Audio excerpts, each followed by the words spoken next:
Et notre ville était, notre quartier était là où nous sommes, avec tous ceux qui sont autour de nous. C'était notre Jérusalem, là où nous devrions aller témoigner de Jésus-Christ. Mais ce matin, nous allons prendre encore, toujours dans le même thème de l'évangélisation. Le message que je t'apporte aujourd'hui s'adresse à toi, s'adresse à moi, mais je vais le personnifier maintenant pour te dire ce matin, mon frère, ma soeur, que tu es un instrument que Dieu a choisi pour porter son nom devant les nations. Tu es un instrument que Dieu a choisi pour porter son nom devant les nations.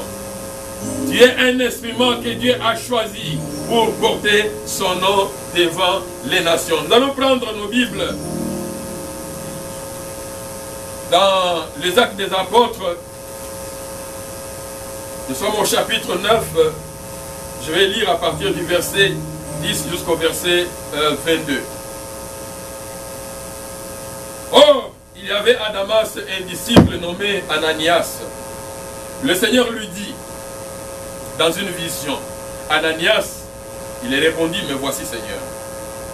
Et le Seigneur lui dit, lève-toi, va dans la rue qu'on appelle la droite et cherche dans la maison de Judas un nommé Saul de Tarse, car il prie et il a vu en vision un homme du nom d'Ananias qui entrait et qui lui imposait les mains afin qu'il recouvre la vie. Ananias répondit, Seigneur, j'ai appris de plusieurs personnes tous les maux que cet homme a fait à tes saints dans Jérusalem. Et il a ici le pouvoir de la part des principaux sacrificateurs pour lier tous ceux qui invoquent ton nom. Mais le Seigneur lui dit, va, car cet homme est un instrument que j'ai choisi pour porter mon nom devant les nations, devant le roi et devant les fils d'Israël. Je vais m'arrêter d'abord là-bas. Et notre thème est tiré dans ce dernier verset que je viens de lire. Je vais le relire encore. Mais le Seigneur lui dit, va, Ananias, car cet homme est un instrument que j'ai choisi pour porter mon nom devant les nations, devant les rois et devant les fils d'Israël. Ce matin, mon frère, ma soeur, tu es cet instrument que Dieu a choisi pour porter son nom devant les nations, devant les peuples, devant toutes les langues. Ce texte que nous venons de lire, nous sommes dans les Actes des Apôtres, comme j'avais promis que je vais concentrer tous les partages pendant ce mois ici, dans les Actes des Apôtres, ou les Actes du Saint-Esprit, parce que nous avons parlé que le Saint-Esprit étant venu, étant descendu sur nous, comme Jésus-Christ avait promis, quand le Saint-Esprit viendra sur vous, vous aurez de la puissance pour aller témoigner. Et je vous recommande, bien-aimés dans le Seigneur, de vous inspirer des principes d'évangélisation qui sont dans les Actes des Apôtres. Ça va nous aider pour la croissance de l'Église. À Jérusalem, le jour de la Pentecôte, le Saint-Esprit est descendu. Les 120 qui étaient dans la chambre haute en train de prier, ils étaient investis d'une puissance par la présence du Saint-Esprit. Ils sont sortis, ils ont commencé à témoigner. Et ce jour-là, l'apôtre Pierre a prononcé le premier discours des apôtres après la mort et la résurrection de Jésus-Christ et son ascension. Le premier discours qui a été prononcé a fait qu'il y ait près de 3000 convertis. Et la première église a commencé. La première église commence sous la puissance et l'onction du Saint-Esprit. Et jour après jour, voyant les miracles et les prodiges que le Saint-Esprit accomplissait par les mains des apôtres et des disciples, l'église ne faisait que s'accroître, ne faisait que grandir. Mon frère, ma soeur, je vais te dire ce matin, l'église du Christ doit grandir. L'Église de Christ doit tendre vers la multiplication. Le nombre de croyants doit augmenter et non diminuer. Je sais qu'avec la pandémie du coronavirus, il y a plusieurs personnes qui sont refroidies ou qui se sont refroidies. Et ce message vient encore te réveiller, mon frère, ma soeur. Tu es un instrument entre les mains de Dieu pour porter la bonne nouvelle, pour porter le nom de Dieu vers les nations. Et c'est toi que Dieu a choisi. C'est moi que Dieu a choisi. Dieu nous a choisis. Et lorsque nous regardons toujours dans ce livre des Actes des Apôtres, le nombre de disciples augmentant, les chefs religieux se trouvent devant un fait accompli et ils multiplient des stratégies pour empêcher que le nom de Jésus-Christ, la nouvelle doctrine, soit annoncée à un plus grand nombre de gens. Et on commence à traquer le peuple de Dieu, on commence à traquer les saints, on commence à traquer les disciples. Les arrestations, les intimidations, l'emprisonnement, jusqu'au sacrifice suprême, c'est-à-dire jusqu'à la condamnation à la mort, comme on a lapidé Étienne, un de ces diacres qui était choisi dans l'église primitive. La persécution va maintenant atteindre un niveau beaucoup plus élevé. Et à cause de la persécution, et je vais dire à mon frère, ma soeur, ce matin, que parfois la persécution est bonne pour l'avancement de l'œuvre de Dieu. Et je me suis posé la question, s'il n'y avait pas la persécution, peut-être que les disciples resteraient encore à Jérusalem pendant longtemps. Mais à cause de la persécution, la Bible dit, lorsque nous lisons dans Actes des Apôtres, chapitre 8, versets 1 à 6, que à cause de la persécution, tous ceux qui étaient persécutés ont commencé maintenant à fuir Jérusalem. Ils ont commencé à fuir Jérusalem et ils allaient pour se sauver dans les contrées avoisinantes. Ils allaient en Judée, ils allaient en Jérusalem, en Samarie. Et cela répondait aussi à la préoccupation, à l'ordre que Jésus-Christ avait donné. Il avait dit, vous commencerez, quand vous serez revêtus du Saint-Esprit, vous aurez de la puissance et vous allez témoigner. Vous commencez à Jérusalem, comme j'ai dit dimanche passé. Vous serez mes témoins à Jérusalem. Mais vous ne vous arrêtez pas à Jérusalem. Après Jérusalem, vous allez aller en Judée. Après Judée, vous allez aller en Samarie. Et après, vous irez jusqu'aux extrémités de la terre. Voilà maintenant que les gens sont en train de s'enfuir, mais pendant qu'ils sont en train de fuir, ils annoncent la bonne nouvelle. C'est ce que la Bible nous dit ici, dans Actes des Apôtres, chapitre 8, versets 1 à 4, que tous ceux qui fuyaient la persécution, des lieux en lieu, là où ils allaient, des villes en ville, ils annonçaient la bonne nouvelle. Et ce matin, je te dis, mon frère, tu es l'instrument que Dieu a choisi pour annoncer la bonne nouvelle là où tu es maintenant. Dans les hôpitaux, là où nous travaillons, nous devons annoncer la bonne nouvelle. Dans les compagnies, là où nous travaillons, nous devons annoncer la bonne nouvelle. Partout où nous sommes, nous devons annoncer la bonne nouvelle.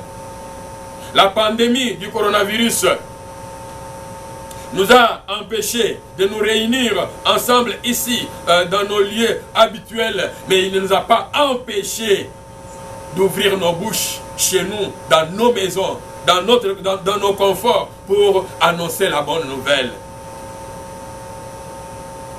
Nous devrions et nous devons continuer à le faire en utilisant les moyens que la technologie a mis à notre disposition pour annoncer la bonne nouvelle. Et c'est dans ce contexte de la persécution qu'un pharisien, un jeune pharisien, encore avec beaucoup d'énergie, avec beaucoup de zèle, mon frère, ma soeur, ceux qui persécutent l'œuvre de Dieu, ils le persécutent avec zèle. Et je te dis, toi aussi, tu dois annoncer la bonne nouvelle. Tu dois servir ton Dieu avec zèle. Avec zèle. Et seul un pharisien, avec un zèle, la Bible nous dit que à Jérusalem, il arrêtait les gens. Il entrait dans les maisons pour arrêter les gens. Il arrêtait les gens qui confessaient Jésus-Christ comme le Seigneur et Sauveur, mort et ressuscité, monté au ciel, assis à la droite du Père, tous ces gens-là étaient persécutés. Il arrêtait les gens et il les mettait en prison. Et parce qu'il a vu que les gens sont en train de fuir maintenant, il est allé voir les principaux sacrificateurs. Il est allé les voir. Il est allé voir le souverain sacrificateur. Il a demandé l'autorisation. Il a demandé les autorisations pour aller maintenant jusqu'à Damas. Damas est la capitale de Samarie. Pour aller jusqu'à Damas, toutes les personnes, hommes ou femmes, enfants ou vieux, qu'ils trouveraient en train de parler au nom de Jésus-Christ, au nom de la nouvelle doctrine comme ils étaient identifiés en ce moment-là, alors tous ces gens-là qu'il va trouver, il va les arrêter et les amener à Jérusalem et on va les mettre en prison. Voilà une décision que cet homme va prendre et il a eu les autorisations, il est maintenant sur la route. Mon frère, ma soeur, je ne sais pas où est-ce que tu es maintenant. Peut-être tu es sur la route maintenant pour aller persécuter ceux qui annoncent la bonne nouvelle. Tu es sur la route maintenant.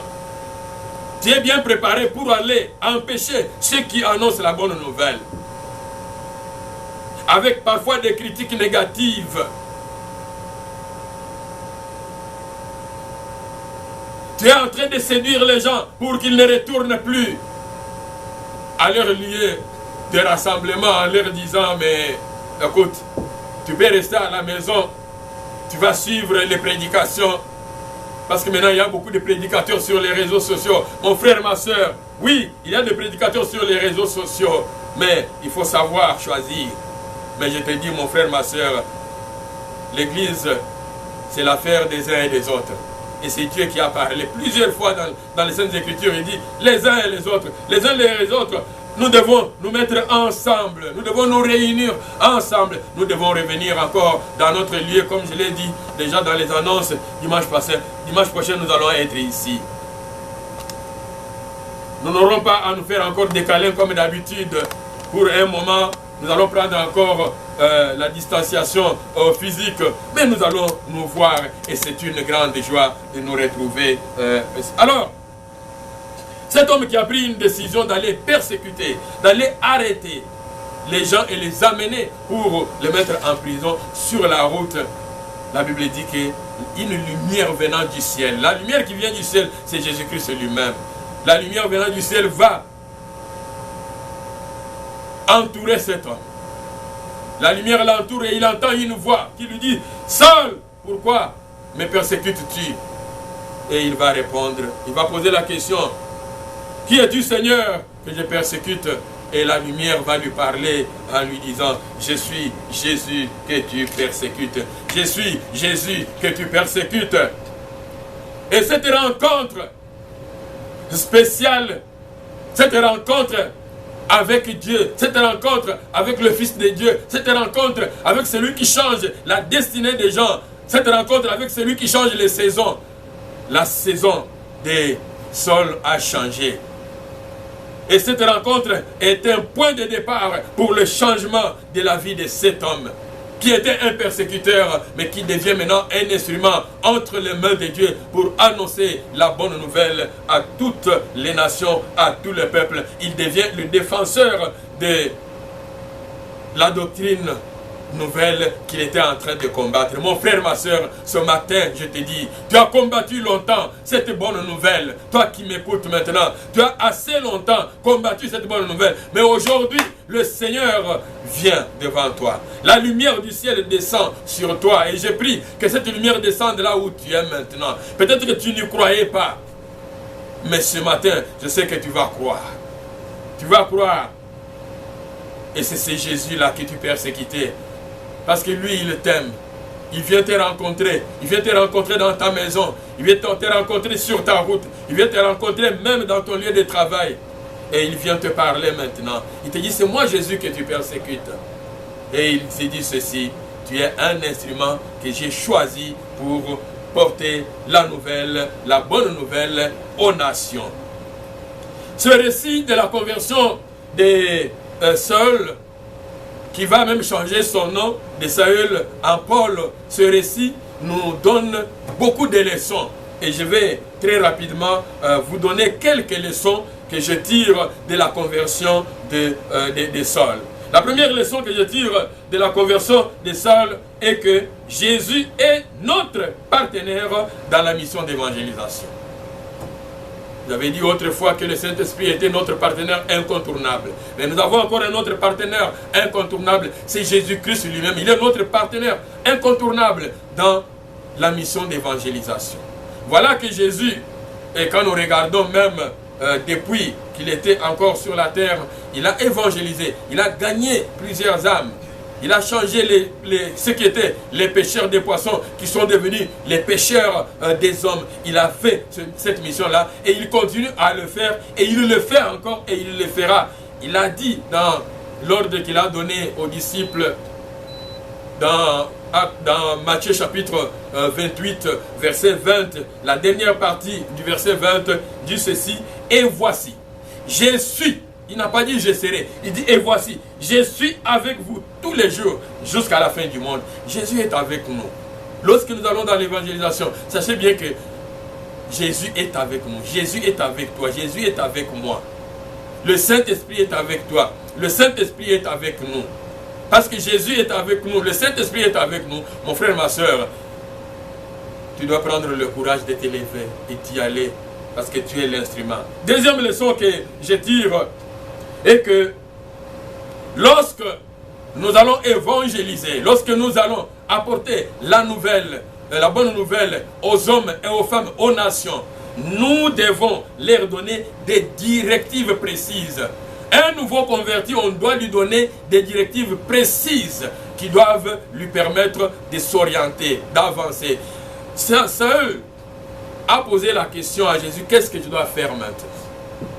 Qu'est-ce que je dois faire? Et Jésus va lui dire: va. Parce qu'il ne voyait plus. La lumière éblouissante l'a rendu aveugle. Les écailles se sont posées sur ses yeux. Il ne pouvait plus voir. Donc, par rapport à la vue physique. Mais la vie spirituelle, il l'avait. Parce que quand la lumière est apparue autour de lui, ceux qui étaient avec lui, ils n'ont pas entendu la voix, mais lui, il a entendu la voix. Parce que la parole était destinée à lui. L'instrument, la parole est destinée à toi aussi aujourd'hui. Cette parole est pour toi. Et c'est la raison pour laquelle tu es branché, tu l'écoutes maintenant. Elle est pour toi, mon frère, ma soeur.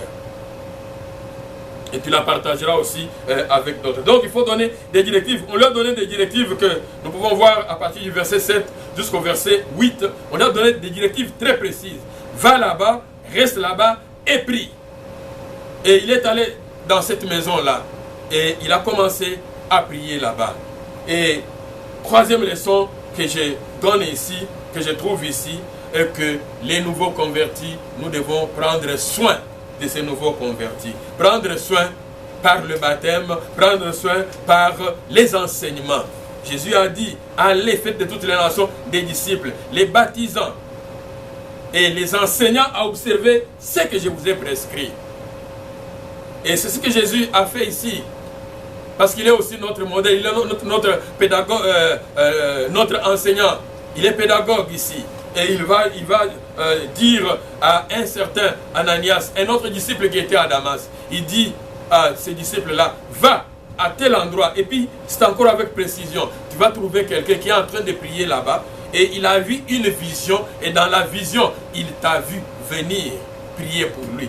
Va pour aller prendre soin de cet homme-là. Tu vas prier pour lui. Et c'était vraiment étonnant que ce message soit adressé à Ananias. Ananias, il va dire à Jésus, il dit: ce n'est pas possible. Il dit à Jésus qui lui parle dans la vision, il dit: ce n'est pas possible. Cet homme-là, j'ai appris ce qu'il est en train de faire. Ce qu'il était en train de faire à Jérusalem là-bas. Il arrête les gens. Il les met en prison. Et maintenant, il est venu ici, dans le même cadre, avec les autorisations du souverain sacrificateur, pour arrêter tous ceux qui prêchent en ton nom. Donc, je vais aller me livrer dans les mains de ce persécuteur-là. Et Jésus va lui dire, ne le vois pas comme tu le vois, mais vois-le comme moi je le vois. Et je te dis, mon frère, ma soeur, avec les yeux naturels, nous te voyons comme un persécuteur. Nous te voyons comme quelqu'un qui ne peut pas se convertir. Nous te voyons comme quelqu'un qui ne peut pas annoncer la bonne nouvelle. Mais aux yeux de Dieu, tu es un instrument choisi. Tu es un instrument que Dieu a choisi pour annoncer la bonne nouvelle. La vision de Dieu, ce n'est pas la vision des hommes.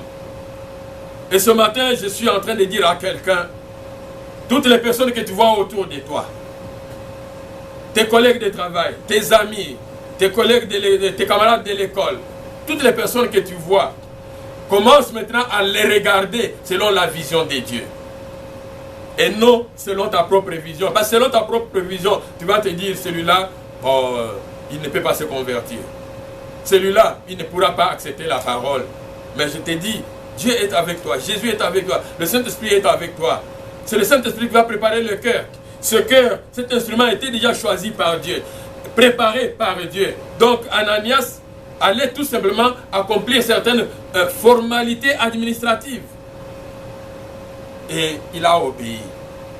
Une autre leçon que je trouve ici, c'est que la véritable conversion apporte ou se manifeste par un changement, par une métamorphose. La Bible nous dit que seul, aussitôt qu'on a prié sur lui, aussitôt qu'on lui a imposé les mains, que le Saint-Esprit est descendu sur lui, que les cailles sont tombées de ses yeux, il a commencé à voir, il a bu, il a mangé, aussitôt il s'est mis à l'œuvre, il a commencé à témoigner que Jésus-Christ est Seigneur et Sauveur. Et ce matin, tu peux aussi proclamer et témoigner que Jésus-Christ est Seigneur et Sauveur. Je te donne une seconde pour dire Jésus-Christ est Seigneur et Sauveur.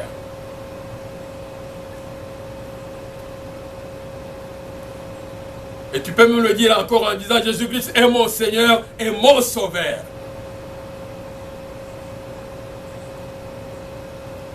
La véritable conversion apporte un changement, une métamorphose.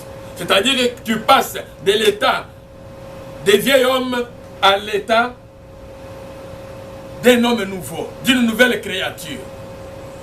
Avec l'image que j'aime beaucoup, que nous avons toujours présentée dans le cadre d'évangélisation, tu passes de l'état d'une chenille à l'état d'un papillon.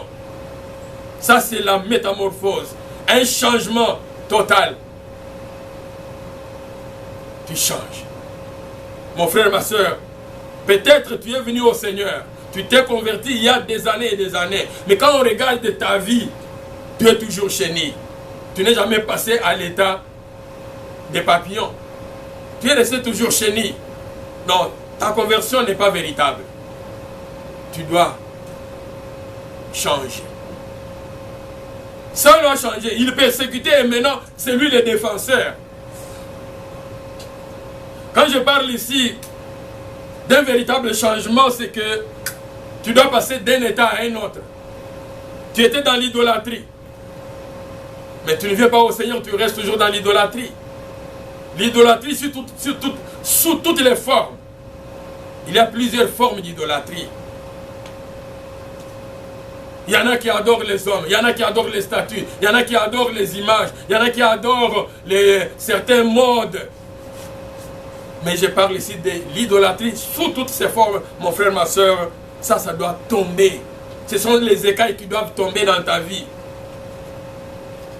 Et les gens qui sont autour de toi doivent voir, doivent témoigner qu'il y a vraiment un changement dans la vie de quelqu'un. La Bible nous dit que lorsque nous lisons dans Actes des Apôtres, chapitre 19, verset 19, parce que je parle ici de l'idolâtrie. Je vais lire d'abord 1 Thessaloniciens, chapitre 1, verset 9, pour vous montrer la véritable conversion. L'apôtre Paul fait un témoignage ici pour les chrétiens de Thessalonique. Il dit ceci au verset 9. « Car on raconte à votre sujet quel accès nous avons eu auprès de vous et comment vous vous êtes convertis à Dieu en abandonnant les idoles pour servir